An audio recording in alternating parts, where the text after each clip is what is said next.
Good evening. How's everybody today on this fine, beautiful, late summer day? Is it good to be out and about? Well, my name is Carol Stasiowski, and I'm the Director of Community Relations at Spaulding, Cape Cod. I have a couple of questions. First, how many people are here for the first time? Okay, well, welcome, and welcome to all of you who are our repeat customers, our frequent flyers, as we say. It's always great to have you here and to be participating in an educational program that we hope will be useful for you. A little bit of background on Spaulding, Cape Cod for those who are new.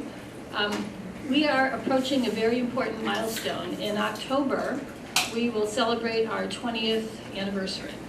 And so we opened 20 years ago in 1995, and in that time we have taken care of just about 90,000 of your family members, friends, neighbors. That's individual people whose lives we have touched through the hospital and our outpatient centers. On average, we admit about 1,100 patients every year, and they stay anywhere from 1 to 3 to 4 weeks. Our physicians have about 10,000 outpatient visits a year. And our therapists see about 90,000, have about 90,000 visits per year. So it's a busy place, and we're very, very thrilled to be doing the work that we're doing for the community. We are also part of the Spaulding Rehabilitation Network, and we're affiliated with Mass General and the Brigham and Women's Hospital. This lecture series reflects the hospital's mission to try to improve the health of the community and to give people information that will help them in their daily lives, that will give them information about rehabilitation options, as well as information about prevention and wellness. So we're very proud of this lecture series and happy that you are here tonight to participate in it. Next month, Dr. Susan Ehrenthal will be here on October 22nd speaking about 10 things you wish your doctor had told you. So think about that. If I knew this when I was 25, or if I knew this when I was 40, something to think about. So we hope some of you will be able to join us that night. A couple of housekeeping items. I hope you all picked up an information packet. It reflects the slides that you'll see, so you can make notes on that. There's also an evaluation form. It's very important that you fill out the evaluation. We'd love to hear from you about what you're interested in, the kinds of programs you might like in the future, and also to give us your feedback about the program you're going to hear tonight. If you're not already on our mailing list and you would like to receive notice of future programs, just note that down on the evaluation. We prefer to have your email address because it helps us be a little more green and take care of our environment, but if you prefer snail mail, that's perfectly fine too. So tonight we have an excellent program for you. We have 3 speakers. Dr. John Child is an optometrist with more than 20 years experience specializing in low vision. He earned his doctorate of optometry at the New England College of Optometry and then completed a residency at the Gesell Institute of Human Development. He's the former state director of the Massachusetts Optometric Extension Program. His practice, Cape Cod Vision Associates, has offices in Hyannis and Falmouth. And Dr. Child is the clinical director of the low vision program here at Spaulding. Now, because we're a rehab hospital, we take a very holistic view of dealing and living with illness, and so we always have a rehabilitation component to what we're doing. So tonight you're going to hear from 2 other rehabilitation specialists. One is Julia Rush, who is an occupational therapist. Julia has over 30 years experience in the field.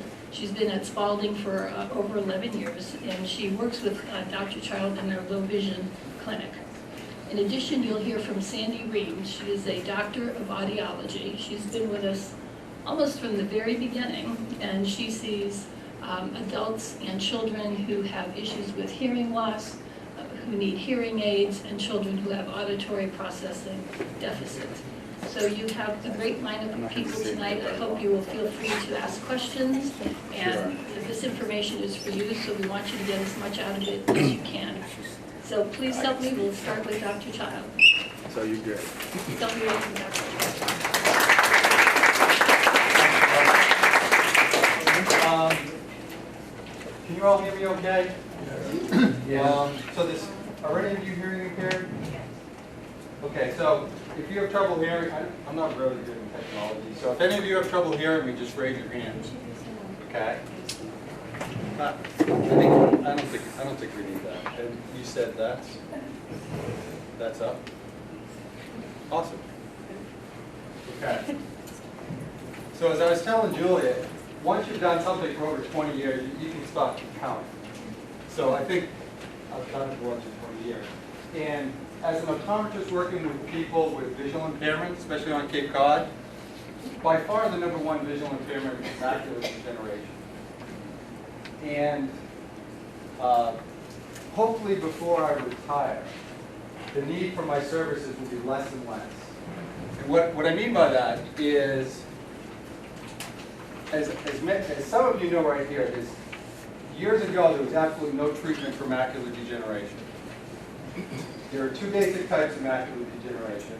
There's a wet form and there's a dry form. Today there's really good treatment for the wet type of macular degeneration. 10 years ago we couldn't have said that. I mean, it's amazing that we have patients that are getting injections in their eyes and their degeneration is stopping. That's amazing. I mean, before we just held their hand and they went blind and we figured out ways to minimize the impact. But today, we can treat it. The larger percentage of those people that have dry macular degeneration, still we can't really get a good treatment program, and so we're going to go into, I'll talk about the rehab for these people. But not too far down the pike, there are many treatments for dry macular degeneration. So my hope before I get to retire is my services will no longer be needed. But be that as it may, today we'll talk about low vision and what we can do to help people.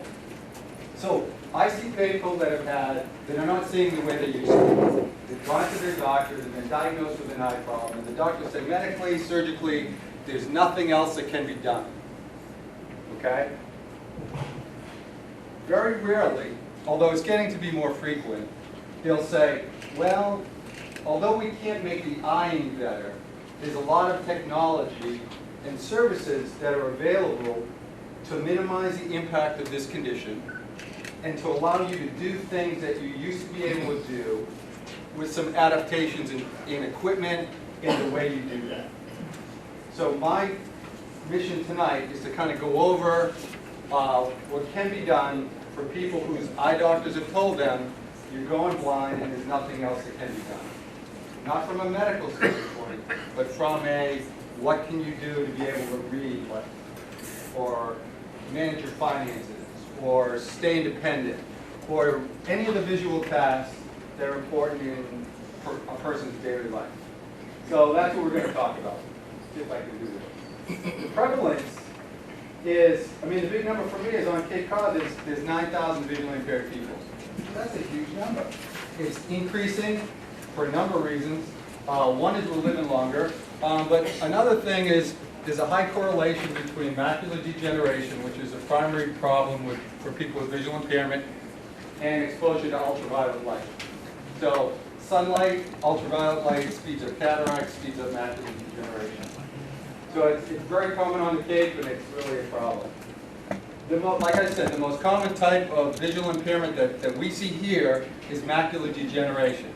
And for those of you that don't know, macular degeneration only affects the center part of the vision, so that when you look straight ahead, there's kind of a fuzzy gray zone in the center. The surrounding vision is fine. The center vision is blurred, gray, not that sensitive. People with macular degeneration will never ever go black blind, but the center part of their vision is not as good. Okay? There's other things like cataracts. Cataracts, I'm sure a lot of people in this room have had cataract surgery. It is so good, it is so prevalent, that it's really not a big issue anymore, because with an 8-minute outpatient surgical procedure, you can have it fixed. And whether you have it done today or you wait 20 years to have it fixed, the fix is excellent. So there's no irreversible damage to be done. So cataracts, I'll mention it, but it's not really a significant issue. Diabetes, that blurs out the whole vision. So, and that's a common cause of vision problems that we see. And some of the other ones are detached retinas and other issues like that. But by far, the major thing that we see is the macular degeneration. This is a serious thing of loss of side vision too, okay? But basically,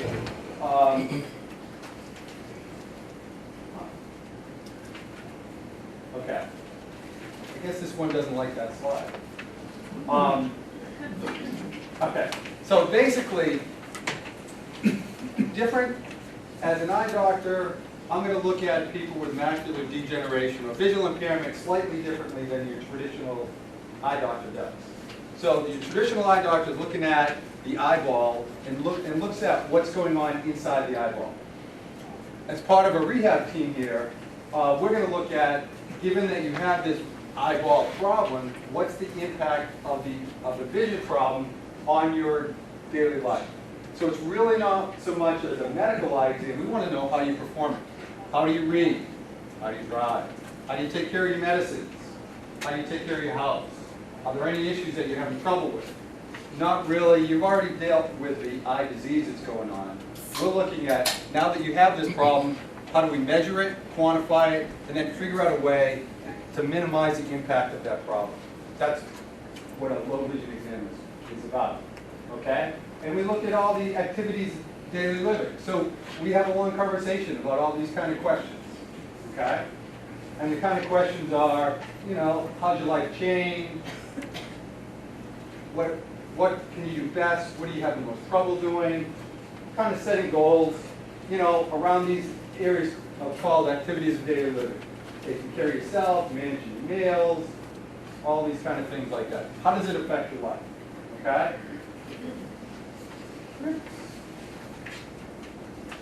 Okay.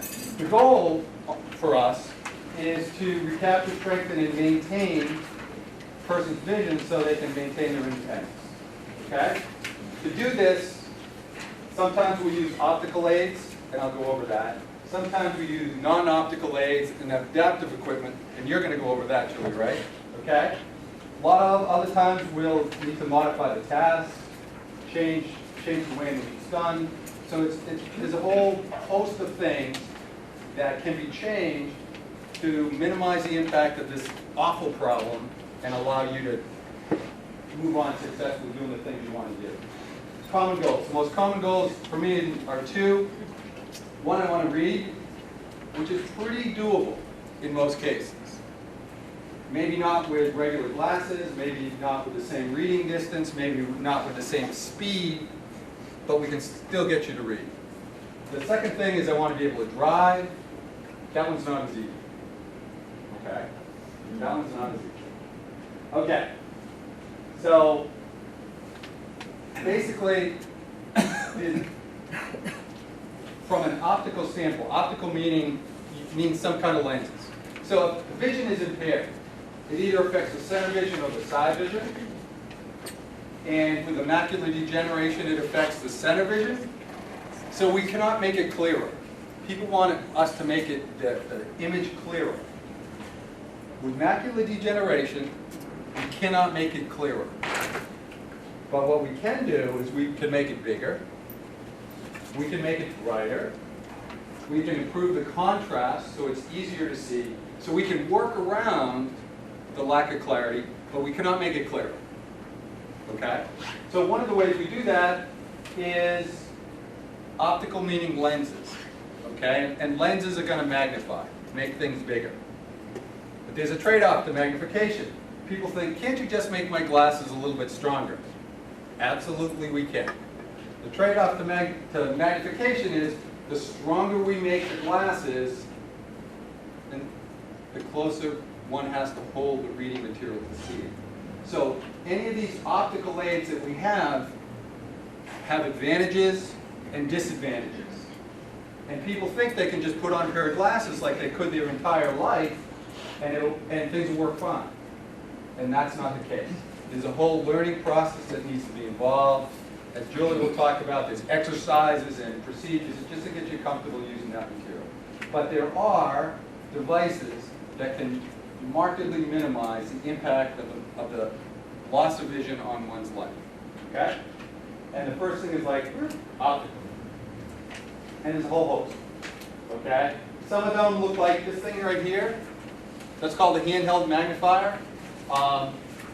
There's two basic types. This one here, it looks like it has a little coffee cup on it.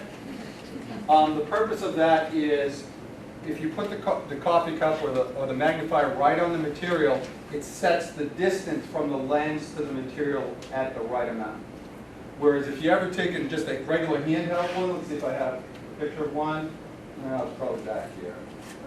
Just a little handheld one. If you don't have the distance exactly right, the thing doesn't work.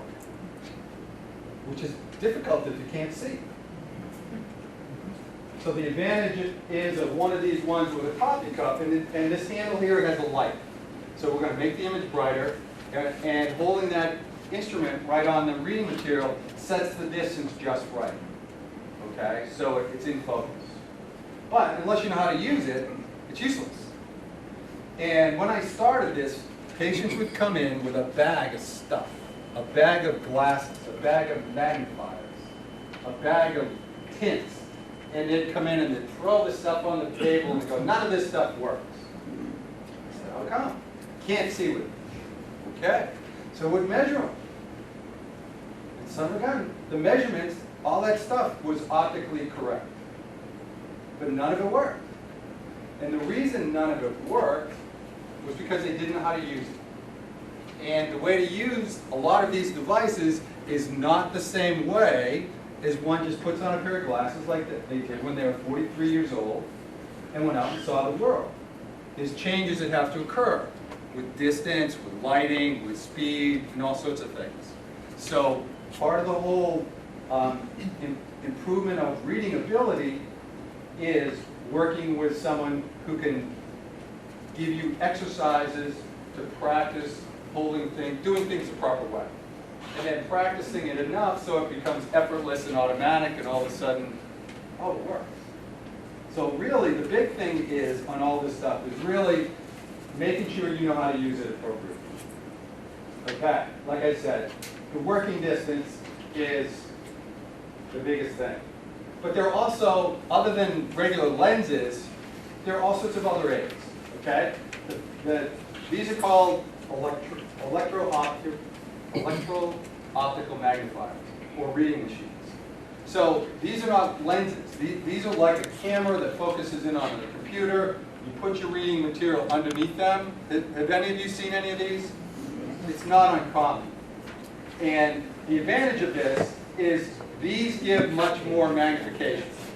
Okay? With regular optical magnification, you can get a little bit. This gives a lot. The problem with these things is they're kind of cumbersome. It takes a while to use them, and they're sort of pricey. Okay? And, however, you can get a very, some of these things have all sorts of whistles and bells that really are not necessary. So you need to speak with someone that knows what they're talking about. But you can spend a couple $1,000s on these easily. Okay? So you have to make sure you know what you're doing. The advantage of these things is the magnification you can get is huge. Okay? So some people are so impaired that regular lenses, we'll call it optical means, are not enough. And we have to go to electro. But for the right person, that allows them to read. That allows them to see pictures of their grandchildren. That allows them to do a lot of things that they couldn't do any other way. So for the right person and the right tool, this works great. Okay? And again, some of these things, I don't know if you can see this one right here. This is hooked up to a television. So not all of these reading machines are these big giant machines. Some of them are portable. Some of them are handheld. And as technology improves, whoops, I'll show you. They even make them so that you can wear them and see distance. Okay? So, and some of them could be placed on glasses or held in your hand. These things up here, again, are telescopes. They're more for distance. Okay? But there's a whole host of technology. I'm just going to really quickly go over those. And as people are becoming more and more computer dependent, there's all sorts of computer softwares that are coming out to minimize the impact of the visual impairment. So that's a whole other lecture. That's out of what we're talking about here. But there's a lot of technology that can be loaded onto a computer to minimize the problem with that. Okay? The other thing that's really simple, and Julie might talk about this, is just making things bigger. Okay? Get a bigger television. Sit closer. And you'll talk about some of those things, right? So I won't go into that. But there's many adaptations one can make to their environment to minimize that, between size, color, and contrast. And that's, Julie will talk about that. Lighting. Are you going to talk about lighting? Great. So lighting's critically important. That's been, by far, the #1 thing that I can do to help patients read better. And Julie will go into that more as we go. Okay? Contrast. You going to talk about that? Awesome. So we got that taken care of. We've worked together before, right? Okay. Whoops. The other thing is with macular degeneration, and that's by far the #1 cause of visual impairment here. The straight ahead, I said the straight ahead vision is not as good. Okay? You got this big, I don't want to call it a dead zone, a big blurred zone right in the center. But the rest of the vision, the rest of the retina is fine. And actually, for many of these people, so this is this is a rehab procedure we'll do with some of the people with macular degeneration. So, I'll go over it quickly. I designed this for Sight Loss Services years ago, and we kind of did a lot of work with this, and it works great. So, many people with macular degeneration, if they try to look in the center of a clock or the center of anything, it disappears. Okay? So part of the technique that we do when we're trying to work with people with this, look in the center of this clock and be aware of the numbers going around. And there'll be some numbers that are brighter and easier to see. Okay? So let's say that you look straight at the clock and you think, yeah, 2 o'clock is much brighter than any of the other numbers. And in fact, if I look right at the 2, it disappears. But if I look over to the star, the 2 pops up brightly. That's normal with macular degeneration. And what we can do is teach them how to move their blind spot so that they relearn where their maximum sight or maximum sensitivity of vision is. Now, it's hard, it takes some practice. People have spent their whole life knowing that when they want to see most clearly, they look straight ahead. And now they have to look at your right shoulder or left shoulder or something like that. But there's many ways you can get around, minimize the impact of the loss of center vision. Okay? There's all sorts of activities to help people with visual impairments. That's why Carol was talking about working as part of a team. That's what Julia does her little thing. I do my, everybody kind of fits into this team approach. But there's a lot of different areas that can be helpful.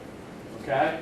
There's all sorts of social service agencies that can be helpful for people with visual impairment. From the most common, which is the Mass Commission for the Blind, and the one locally on the Cape with Sight Loss Services. All right? The other was, I don't know if any of you use the Audible Ledger, but you can actually have the news read to you from this one up here, and this one is off Cape. So there's a lot of different services. So basically, I want to leave you with this, that if you've been told by your doctor that there's nothing that can be done for your vision, it's not really true. If I could impart one thing I wish the physicians would say, there's nothing that can be done medically, surgically to improve the health of your eyeball. That's what they're saying. What many people hear is, my doctor said there's nothing that can be done. So I'm just going to sit home and go blind. And that's not the way it is. There's a lot of things functionally, from a rehab standpoint, we can do to help your quality of life. And with that, I'll turn it over to Julia.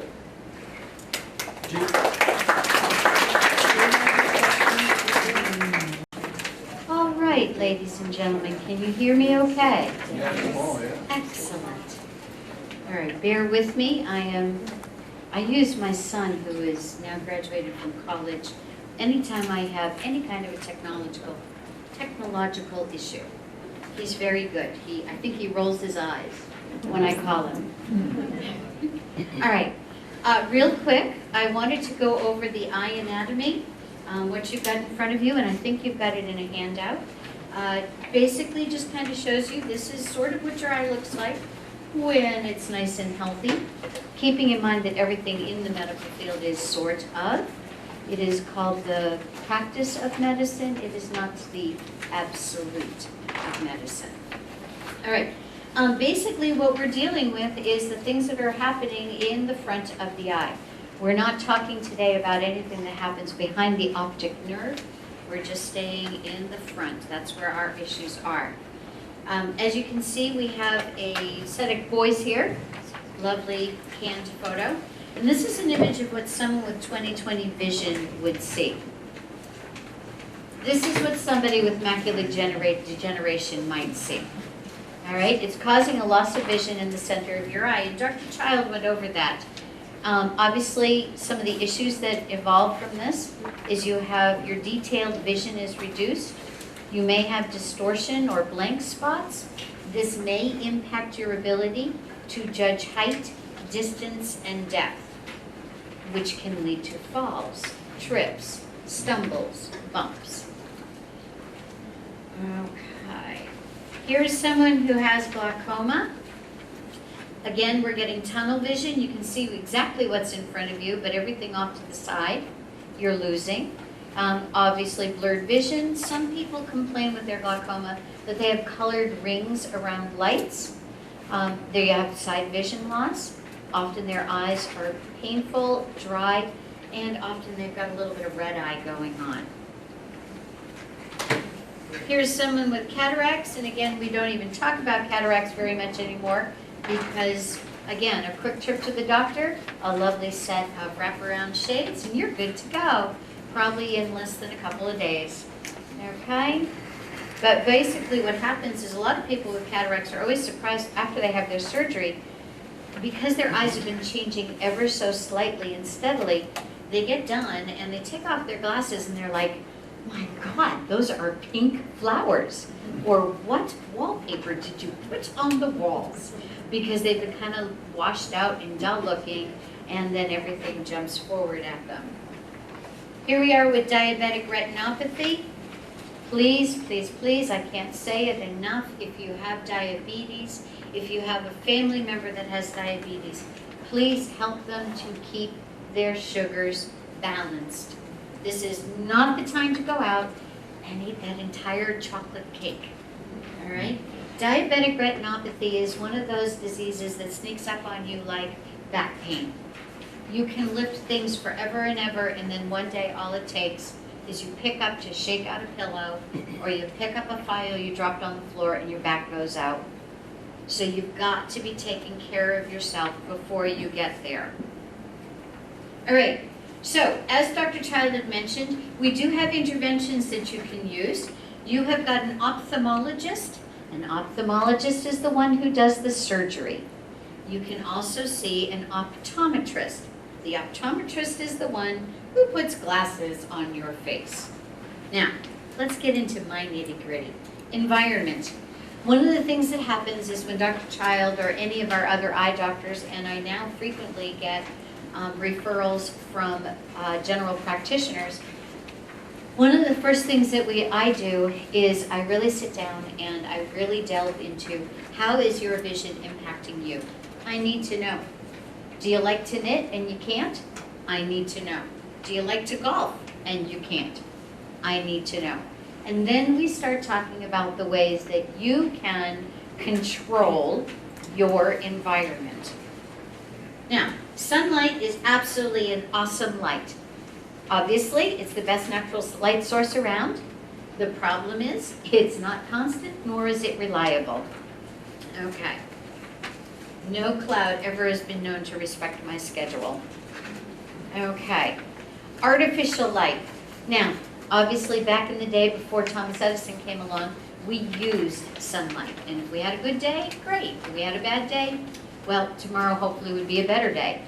Artificial light, ever since that Thomas Edison came up with it, has been trying to mimic sunlight with some and not so good effect. But we do have artificial light. It's here to stay with us. It is trying to replicate the natural light that is going on. It can provide a cool, evenly spaced illumination. But the problem with a fluorescent light, as you see here, is that the lights do flicker. And for some people who have eye diseases or other factors going on, when the lights are flickering, it creates for some people a strobe light effect.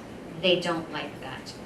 The other thing is that with artificial light, is that they often hit different parts of the color spectrum. I'll be talking about that in a moment. If you are an artist, these styles of lights are going to obviously emphasize the darker end of the spectrum. So your green, your blue, and your violet. Now, we can also go into incandescent lighting. Now, incandescent lighting is great. It does produce a highly concentrated light. The problem is it's not great for general room lighting. And if you've been following what's going on in the world, we are slowly fading our incandescent lights out. We are going to LEDs, we're going to halogens. This is getting harder and harder to find.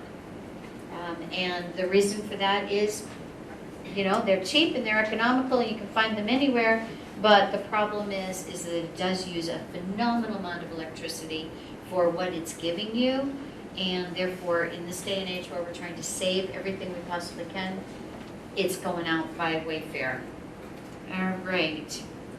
Now, the other problem with an incandescent light is as the wattage increases, 60-watt light bulb, 100-watt light bulb, you get more light. The problem is you get more heat. And I will be honest with you, this past weekend, lo and behold, I'm up at my parents' house. I pick on them all the time. They're well aware of it. And I went to move a light because my mother wanted to rearrange the room. And the back of her lampshade is burned because she couldn't see. So she put in a stronger light bulb, forgetting the fact that she had a natural rope lampshade and it burned the back of the lampshade. And she went, oh, no wonder I was smelling something burning the other day. It does make a child shudder. Full spectrum light bulbs. They simulate natural sunlight. They put out fewer ultraviolet and infrared rays than a conventional bulb. They are brighter. They give more illumination. They do emphasize the red, yellow, and green end of the spectrum. All right, but they're not recommended for those with vision loss. And the reason for that is, one, they tend to be very hot, and the bulbs do tend to be replaced frequently, and they are more expensive to begin with. Artificial light, portable lighting. This is great for looking inside of your cupboards and closets, finding keyholes, recessed track lighting. It's absolutely wonderful. Portable lighting, the trusty flashlight or your headlamp. I don't know how many people, I think I should be talking to EMS, because everyone who comes through the clinic, I tell them, go get yourself a little portable headlight, because it's awesome. You put it on, you turn it on, your hands are free, you can cook, you move around, the light goes with you. Just please, when somebody walks in the room, don't pick your head up and look at them. You'll blind them. They'll go, ah, I can't see. All right, recessed and track lighting. We got a picture on here up in somebody's ceiling. Recessed and track lighting is great. This happens to be can lighting. It can be pointed in any direction. It does drop down to light what's going on in front of you. Track lighting, I actually have used track lighting on the underside of people's counters. If you go to some place like Christmas Tree Shop where it's really inexpensive, not that I'm promoting them, you can buy Christmas lights that you would wrap around your light pole outside, and it just plugs in. It's in a plastic coating. You just use little tiny cup hooks, put it right there at the edge of where your cabinet comes out, and it will light your countertop beautifully and save you from having to call the electrician and do a lot of other things. Color. You can use color to enhance your independence, safety, and accessibility. There are bright colors, there are solid colors. Lighting can influence the perception of color. Some colors are harder to see, navy blue, brown, and black versus blue, green, and purple versus pink, yellow, and pale green. Bright colors are easier to see because of the ability to reflect light. Bright colors are usually easier to see than pastels. If you're using a pastel color, what often happens with a lot of bright light, it washes out and it looks dirty white. It can also provide important safety cues for you. I use a lot of duct tape. Duct tape comes in multiple colors and prints and patterns now. I do use it in multiple colors for patients. It can indicate a change in surface, such as a ramp or stairs. It can also be used as a tactile sensation at the end of a stair railing, so you know you're coming to the top or the bottom of the stairs. People use it for color coding their household files. I will use some of the brightly colored tape on the inside of a cabinet so that you know when the cabinet's open, because wow, I'm looking at zebra print in my country kitchen. And there shouldn't be zebra print in my country kitchen. So there are ways that you can use color to help you. People also will use color when they have vision issues. I have known patients to line up all the colors in their closet.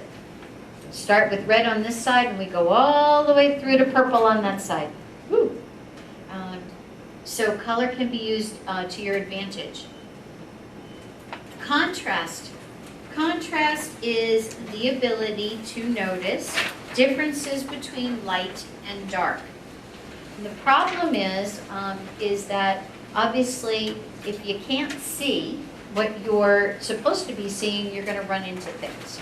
So sometimes I will use tape, I will use ribbon in order to highlight a door frame. I don't know how many houses I've been in and the walls are white, the door frame is white, the doorknob is silver, and the person standing in the middle of the room going, I have no clue how to get out of this room. All right, so if you use a little bit of color to highlight things, it makes it a lot easier for people to get around, okay? The other problem is that sometimes people will use, I don't know what it is about monochromatic, white beige floor, white beige walls.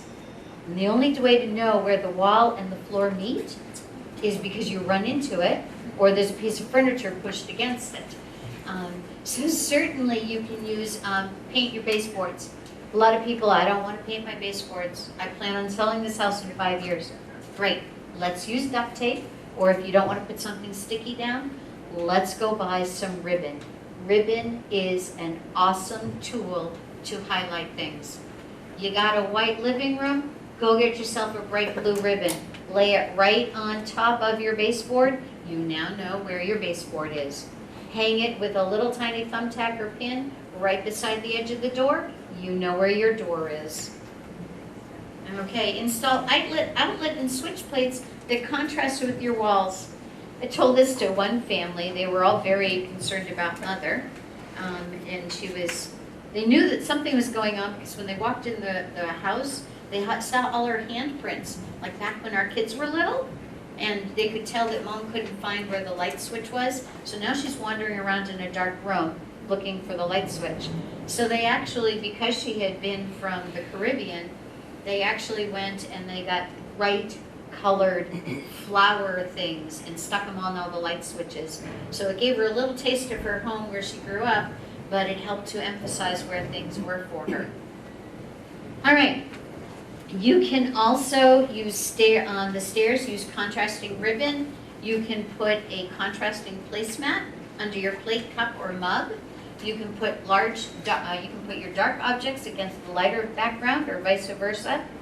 I'll never forget the day my mother called me in a panic. Now I'm here at work, and you've probably all at one time or another told the family, do not call me at work unless it is a medical emergency or the house is on fire. And I get a phone call from my mother. And I have to come to the phone immediately. And I had to apologize to my patient, and she was like, your father is starving me to death. And I was like, Mom, is the house on fire? Is this a medical emergency? No. Okay, I'll be up this afternoon. Got through, went up there, and I said, so what's happening? And the problem is that they have, because of the generation they have breakfast plates, they have lunch plates, and they have dinner plates. Dinner plates are white.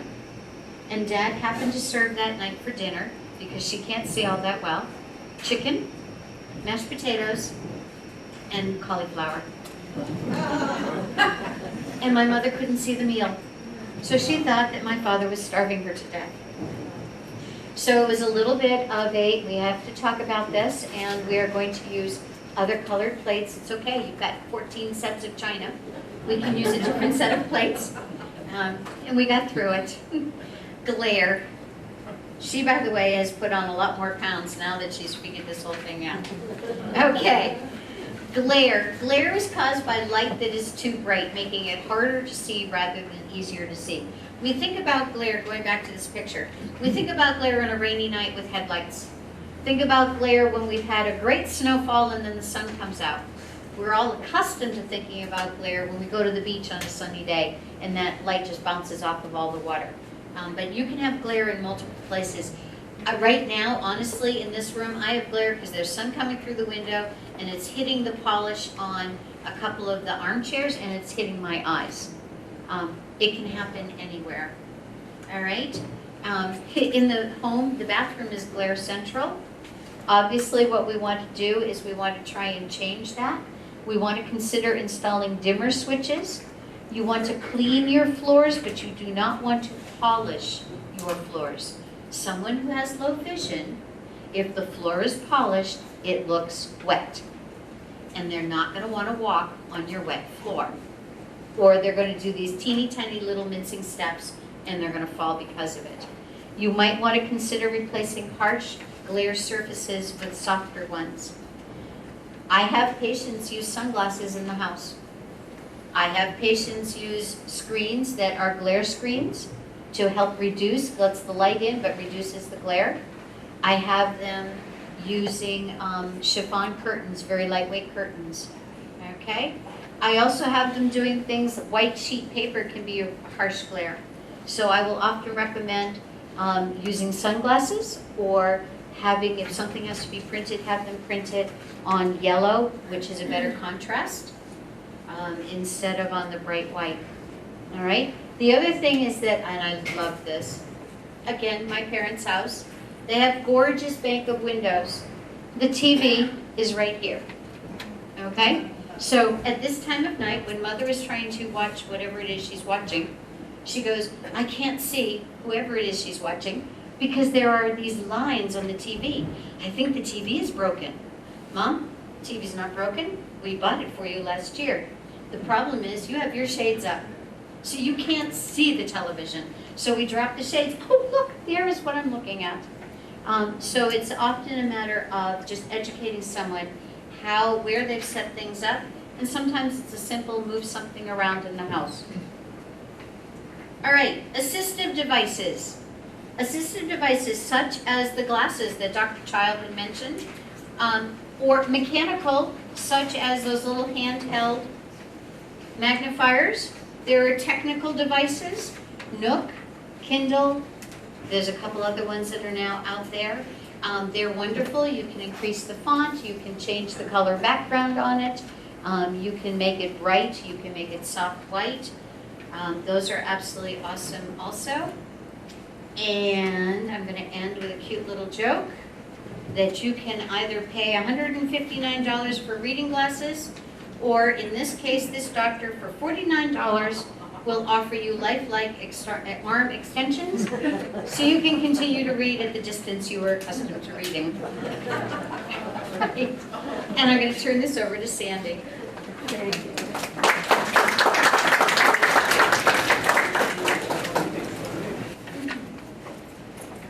Okay, so I will try to cover the ear in a concise manner. I have a lot to cover. What I'd like to do first is to just give you a little video of...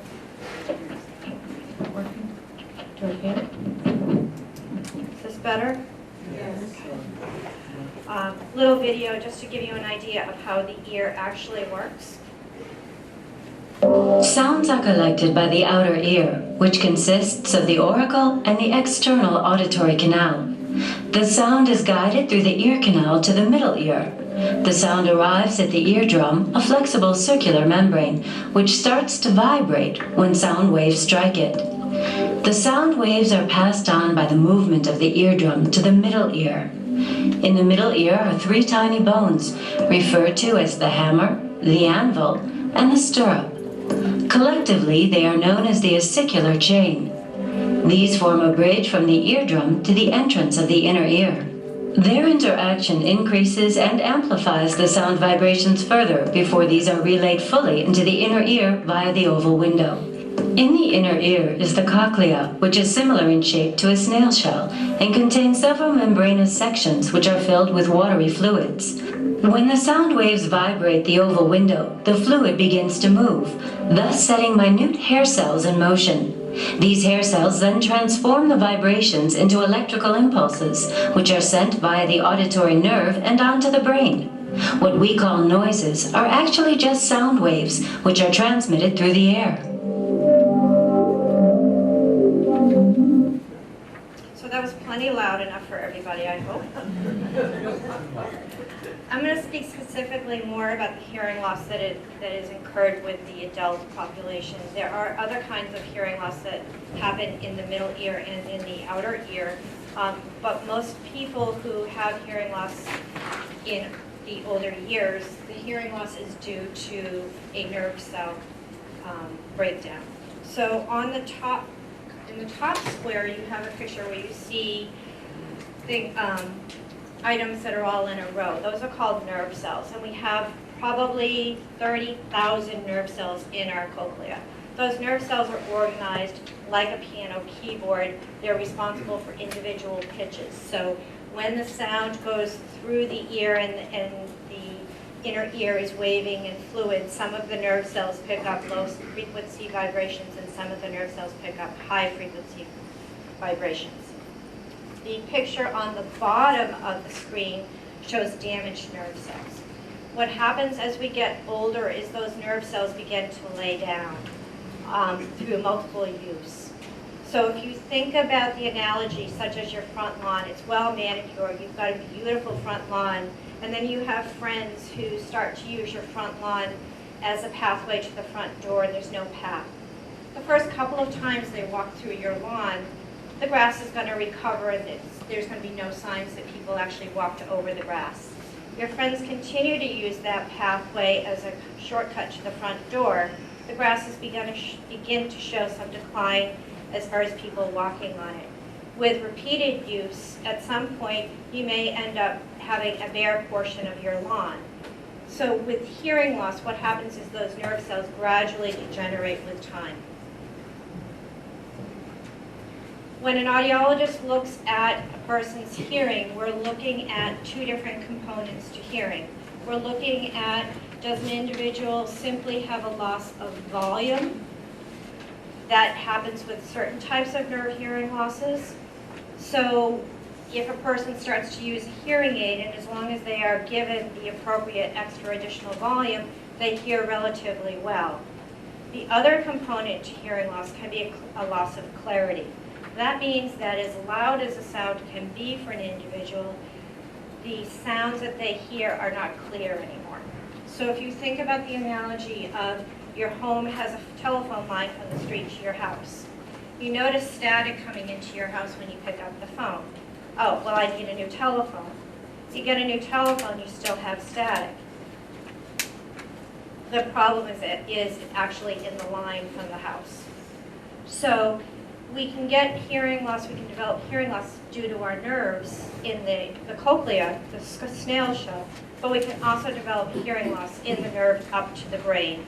Those are the people who generally have difficulty understanding no matter how loud and clear the sounds are.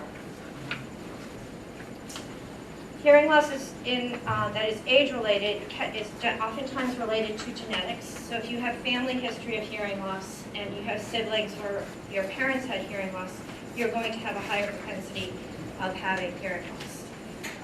Like Julia mentioned, diabetes is important, poor circulation is important, excess noise exposure can cause further hearing loss, and some of your medications can also cause some degree of hearing loss. If you are reading your precautions on your medication list and you see that there's a chance that it's something called ototoxic, that means it's damaging to the ear. There are some medications that can actually destroy those tiny nerve cells that you saw pictures of. So age-related hearing loss is a combination of many factors. It can be a combination of in the ear. It can be a combination of the sound being transmitted up to your brain. It can be due to changes in your brain structure and how well you can process what you're hearing and remember what you're hearing as well. We all know that as we get older, the prevalence of hearing loss does increase. Hearing impairment is an invisible handicap for most people because if you're not wearing hearing aids, or even if you are wearing hearing aids, the general population does not look at you and say, I need to speak clearer, I need to speak louder to this individual. An individual who speaks to someone with hearing loss may wonder about some cognitive issues going on before they will think about hearing loss. Untreated hearing loss is known to cause depression and denial, primarily because people start to socially isolate and eliminate going to various social activities when they're no longer able to hear as well. The good news is that hearing aids are continuously improving. If I think about where hearing aids were when I first started practicing compared to where they are now, it's mind-boggling to me. Most hearing aids these days are computers. The hearing aids pick up sound. The computer chips in the hearing aid analyze what we're hearing. Various algorithms and performance amplification is made onto the hearing aid. The hearing aid then performs the sound, introduces the sound into our ear, and the sound goes up to our brain. Remember, hearing, as smart as a computer is, we still need to tell the computer what we want it to do. So it's important to remember that even with hearing aids, that we need to tell our brain what we want to listen to. Hearing aids are getting smarter within the computer chips.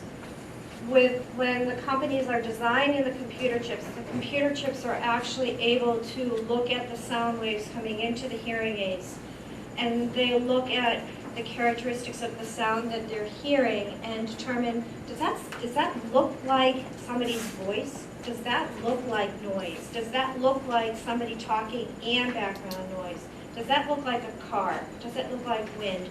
And the hearing aids try to amplify speech, more importantly, and try to reduce the other sounds.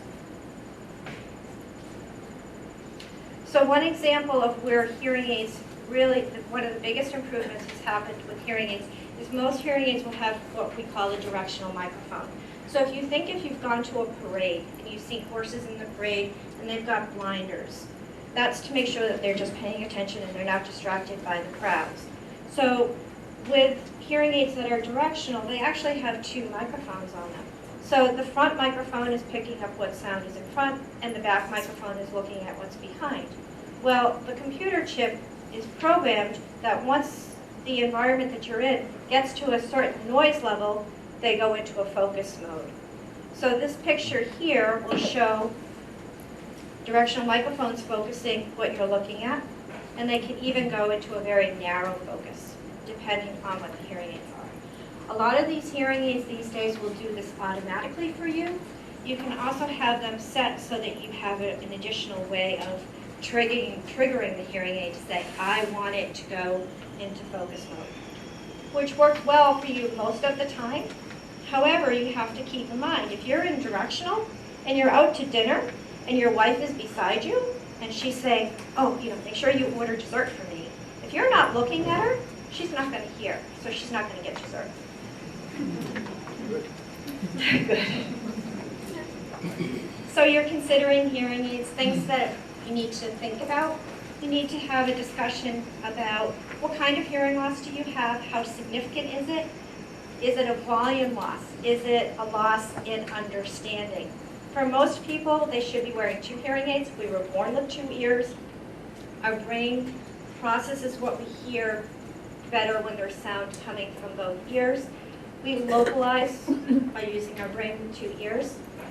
So if sound is louder on the right side or the left side, our brain will tell us that's where sound is coming from.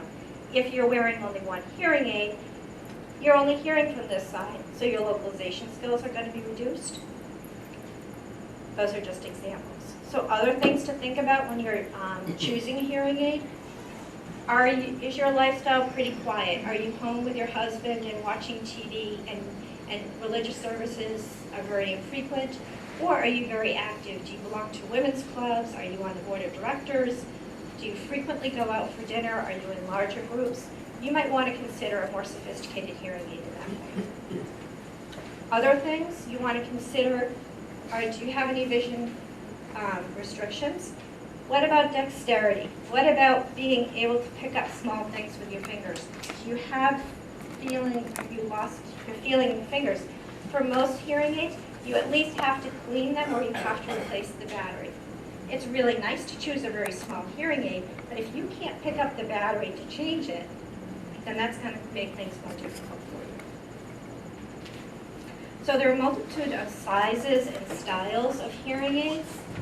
For a lot of people, it's simply a cosmetic choice. For other people with certain types of hearing loss, it is important that they choose a certain hearing aid over another. And that's a good discussion to have with the audiologist that you're speaking with.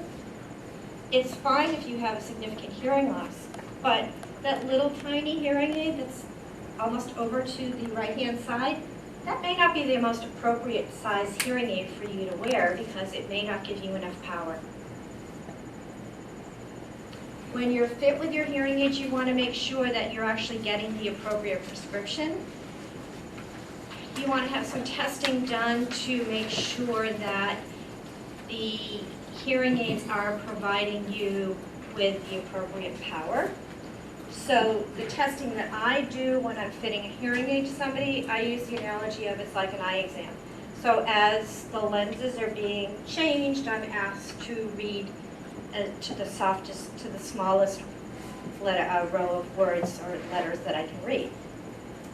I'm not asking you necessarily to tell me what sounds the softest you can hear, but I'm actually using a piece of equipment that puts a probe in your ear canal, and it's actually showing me how much sound you're getting versus what you should be getting for your degree of hearing loss. That's one way of knowing and verifying that you're getting the appropriate power level. So you have hearing aids. You want to make sure that you're getting good instructions on how to use them.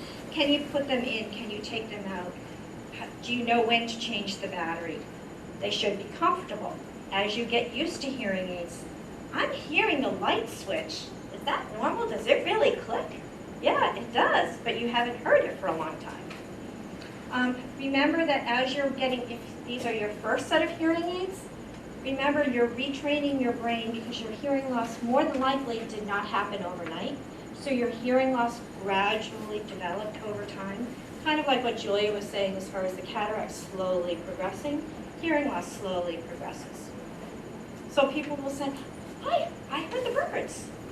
One of my patients said to his wife, gee, I thought the crickets,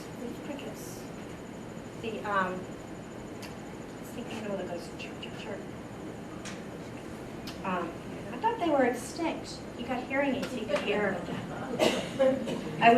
We were visiting friends on Long Island this summer, and the crickets kept me up all night. My husband said, what are you talking about?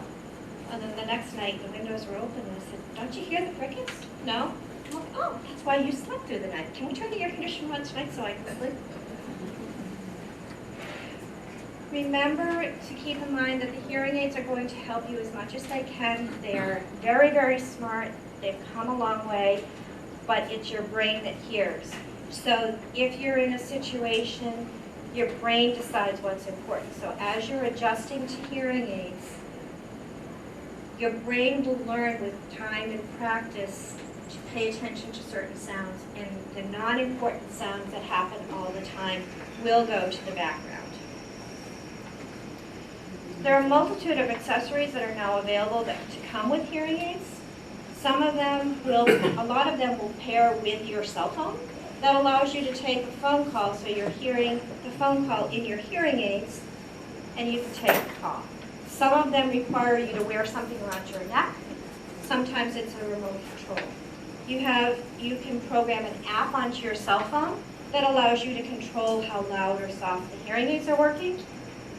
You can get a rechargeable option on your hearing aid. So especially if you have a vision deficit, you can put your hearing aids in a charger every night. You don't have to worry about changing the battery. Television is a big issue for people. I don't understand all of Downton Abbey, so a lot of things, when I spoke about appropriate expectations, I'll have patients say, I didn't understand all of Downton Abbey. Well, I didn't either, and I DVR'd it and I rewound it 4 or 5 times. There's one passage that I didn't get. If you have access to be able to turn on closed captioning with your television, that's wonderful. Once you get used to reading the logos along the bottom, it gives you that additional support. Sometimes you might get open captions if you're going to a meeting area, or if you're going to see a foreign film, you would see closed captioning. If you don't own hearing aids and don't have a device that works with your hearing aids, you can purchase a separate television system that plugs into your TV, and you wear a device like this gentleman is wearing. He's hearing the television directly. The nice thing about that is he can turn it up or he can turn it down to his comfort level. The drawback is his ears are full, so his wife can't say necessarily, hey, that was funny. Telephones are also a big issue. What a lot of people are doing now is they're relying on texting, and that's just not hearing impaired people. Everybody, it's just easier to send a text than to pick up the phone. But if you have trouble hearing on the phone, and you have friends and family that you can text a message to, that's far superior. A lot of deaf people are using that instead of using alternative methods as well. If you're home, you can get an amplified telephone. Sometimes they're bigger. They also include bigger buttons. The Mass Equipment Distribution Program includes vision loss as well as hearing loss as far as disabilities. So if you fill out that form, have it completed by your physician, or in the case of hearing loss, as an audiologist, I can sign that. You can get an amplified form through that program. If you have a hearing aid and you have a telecoil installed, you can set your hearing aid onto telecoil and you can pick up the phone and set it aside. One of the newer ways of helping with telephones is a relay type of call where you're now using the internet. So your friends call and there's a relay system in between. It used to be a live person typing things. Now it's dragon dictation or video recognition. So you have a phone that actually shows every single word that your caller is saying, and you simply read it and then you talk back. The device over here on the right-hand side is a device that if you don't hear well enough from your cell phone and you can't get it louder, you can do a procedure called pairing where you can attach the phone and you can hear the phone directly through that. So there are devices that work in big group situations. There's a device, we have a system here where if somebody had asked for this device, they could have turned it on, had an earphone, you would have been hearing my voice directly through the earphone. What a lot of churches in the area are doing is they're actually looping their area where they're installing a magnetic signal around the room. You put your hearing aid on the telephone setting and you hear the minister or the speaker. There's other devices that you can get for the house, etc. There are flashing lights. One thing that I will just kind of plan for thought, if you have a hearing loss and we don't sleep with our hearing aids, it's important to consider having fire alarms with strobe lights installed into your home so that you'll always hear, at least be perhaps woken up by the strobe light if you can't hear the smoke alarm going on. So just real quickly, if you have hearing loss, you're wearing hearing aids, it doesn't make everything perfect. And I'm going to kind of tag along with Dr. Child, what Dr. Child said. If your physician says to you, you're such and such amount old, you should have hearing loss, don't worry about it. If you're having trouble and you're struggling communicating, ask the doctor, well, can I have my hearing tested because I'm having trouble. I wish more and more physicians would say, well, okay, you're having some trouble, let's send you for a hearing test instead of just saying, you're 75 years old, you'll do okay, everybody speaks louder. On your handout, there will be some quick nutshells as far as suggestions on communication. Real quickly, clear speech. If you remember My Fair Lady, when Eliza was practicing, if you have a family member who has hearing loss, speak slow, speak clearly, and rephrase when needed. My cartoon is the gentleman is saying, I think I need a new hearing aid. Why? I can't hear myself talk to myself anymore. But then I'm also going to end with a story that I read in Reader's Digest that I will frequently tell my patients. Joe and Sam got together frequently to play cards or chess. And Joe says to Sam, you know, I think I need to do something about my ears. I'm really starting to have some trouble hearing. They finish their game, off they go. They get back together. His friend said, so what did you do about your ears? Did you get some hearing aids? Yes, I did. Well, what does your family think? They don't know a damn thing, but I've changed my will 3 times since. So my final slide is just Julia and my contact information, so that if you are interested in any information or you would like to schedule appointments, the number is right here. And we're ready for questions.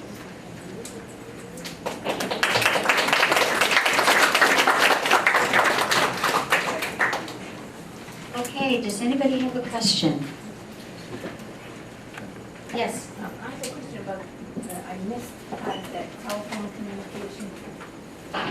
Did you say you have to contact a program? There's a program in the state, you can find it on the web. It's called the Massachusetts Equipment Distribution Program.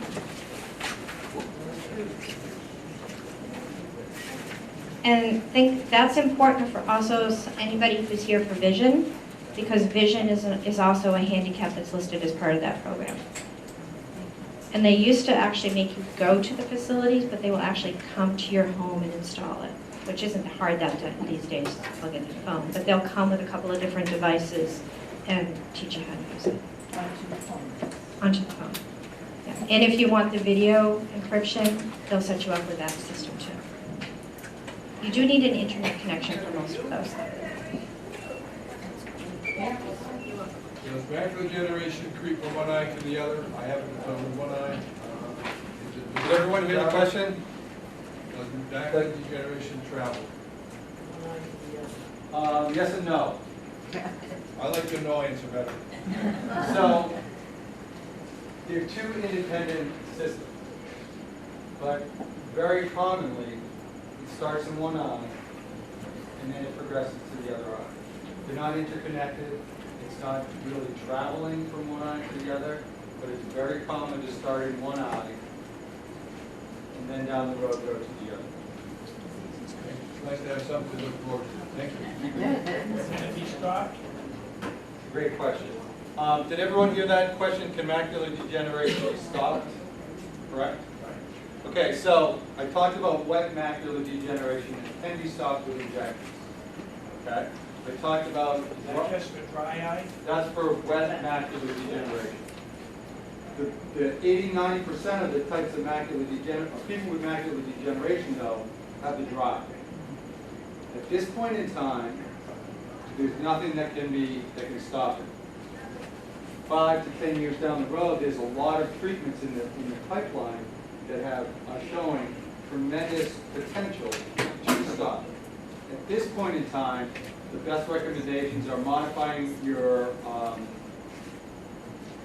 diet so that you're rich in green leafy vegetables, taking a vitamin supplement for the eyes that has a vitamin lutein, zeaxanthin and mesozeaxanthin, stopping smoking, controlling your blood pressure, and minimizing your ultraviolet light exposure. But for 80 or 90% of the people that have the dry macular degeneration, there's nothing that I can tell you right now that will stop it.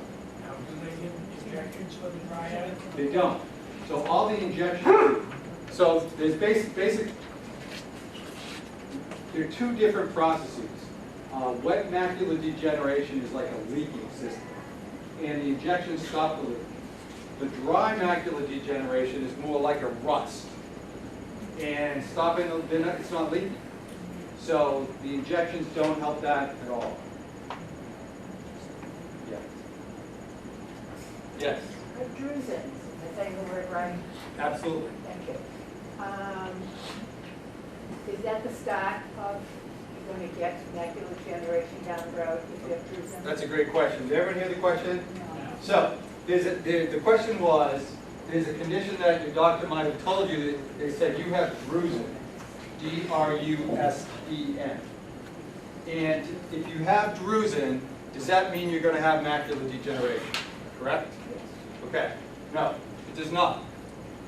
However, no one has macular degeneration without having drusen first. However, probably about 1 in 4 people that have drusen actually progress to macular degeneration. So you're at much greater risk. I would talk to your doctor about the antioxidant vitamins that I talked about, and you need to be followed more closely. Did that answer the question? Okay. Yes, sir.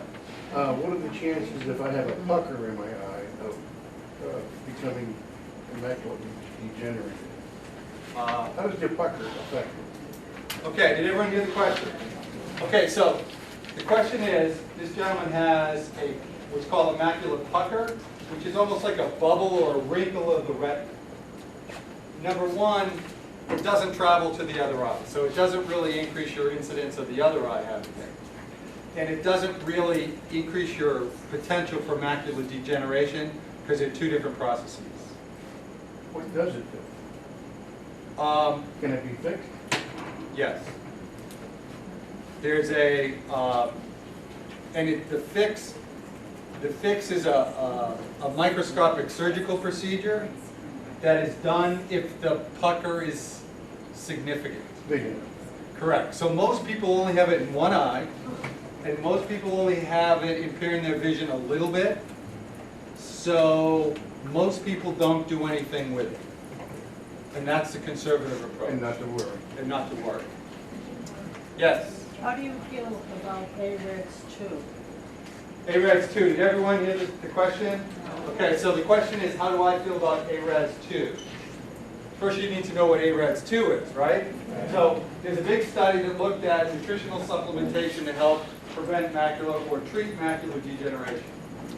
And there's some good things and bad things about AREDS 2. The concept of looking at ways to control or prevent macular degeneration, dry macular degeneration, is very important. However, the AREDS 2 study had a very strict protocol that they only used certain, an exact combination of vitamins and nutritional supplements like zinc, copper, and magnesium in their formula. So I think the concept,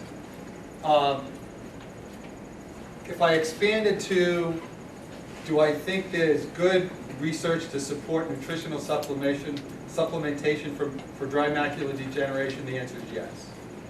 It may not be exactly the AREDS 2 formula. In fact, I think it's not quite the AREDS 2 formula, as we're going to find out down the road.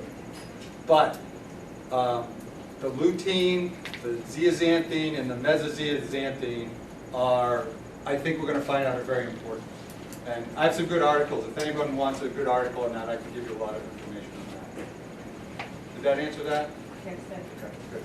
Yes? What's your opinion of driving with macular? Everyone hear that question? No. Okay, so what's my opinion of driving with macular degeneration? It really depends upon how bad it is, okay? Now, macular degeneration affects your center vision and not your side vision. It's very important for a safety standpoint to have good side vision. In fact, probably more important than having good central vision. So Massachusetts is one of the few states in the United States where one can drive with a telescope on their glasses to get them to magnify the print so that they can see to a certain level. Okay? So it depends on the person. It depends on how level it, to what level the macular degeneration is affected. The whole vision and driving thing, they do a great job here with I'm going to give you a plug for the problem with the whole driving and vision problem is you can have great eyesight. So there's two components. There's this eyesight, there's a peripheral vision, okay? You can have great eyesight, great peripheral vision, and not know how to find your way to the bathroom and you can get a driver's license. Sure. There's no cognitive component. So your depth perception, your speed perception, your ability to process multiple things, that does not go into the equation. However, the law is you need an eyesight of a certain level, and there are 3 different driver's license tests in the state, 3 different driver's license level in the state of Massachusetts. The traditional one is 20/40, that's when you can drive under all conditions. There's also a daytime only driver's license, that if your vision is not quite good enough to pass the regular driver's license test, but it's not that much worse, so it goes from 20/40 to 20/70, you can have a license that says you're a daytime only driver. Then the third one is if you can't quite meet the daytime only, but you fit the criterion that if we put one of these telescopes on your glasses, you can have a bioptic driver's license, which is a daytime only restriction and with a special telescope. So, Do you have to notify DNV when someone, my vision is a certain level or do you have any responsibility there? I'm going to put on my attorney's hat. We do when they're legally blind. Other than that, no. Okay. Yes, ma'am. Optical migraines. Great. What? Do they get worse? Is there a reason you get them? Okay, did everyone hear the question? Okay, so the question is, there's a condition called optical or ophthalmic migraine. What is it and does it get worse? Did I summarize it okay? So, when optical migraines create crazy vision, the term we use is kaleidoscopic vision. So it may look like crazy, prismatic, multiple colors. Traditionally it lasts 10 to 20 minutes. It may or may not be accompanied by a headache. What it is it's a temporary insufficiency, a spasm of a blood vessel to the part of the brain that's involved in seeing. And if the blood vessel opens up slowly, there's no headache. If the blood vessel opens up quickly, blood rushes in and you get like an ice cream headache. So unless it's very frequent, we do nothing other than have a discussion that no, you're not having a stroke, you're not going blind, you have this thing called ophthalmic migraine. If it happens frequently, the treatment is similar to regular migraines and it's done through your neurologist or your regular doctor. Okay? What is frequent? Great question. That's a subjective. So frequently, in my world, I'll say if it happens more than 3 times a month for 3 months in a row. But that Once a month? Once a month is not. Well, if once a month for 36 months, I'd say yes. Once a month for 2 or 3 months, I'd say let's watch it. But very, very rarely is it a sign of a serious problem. It almost never, I don't want to say never, but almost never is.